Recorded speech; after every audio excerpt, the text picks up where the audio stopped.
I'd say it's not really the questions themselves that are ascientific, but more the ideas that people come up with to answer the questions. Because they're just ideas that you can't test. For example, this is stuff like the existence of other universes is like a typical example. And I call them ascientific because it's not that they're wrong, but it's that science can't tell you whether it's right or wrong.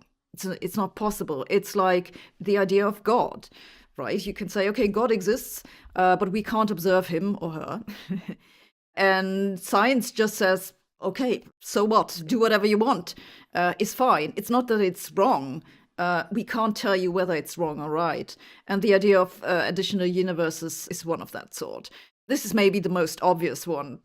I think most people would see that. But there are some which are a little bit less obvious. For example, there's like the question, what happened at the beginning of the universe or even before the Big Bang?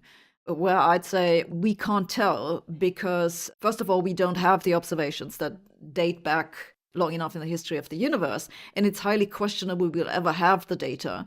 And there are actually good reasons to think, just looking at the type of theory that we use, that it's actually impossible to go back beyond a certain point in time. Beyond that time in the past, you can do whatever you want, and it's not that it's wrong. It could be right, but we'll never know if it's right or wrong. And I would say that's ascientific.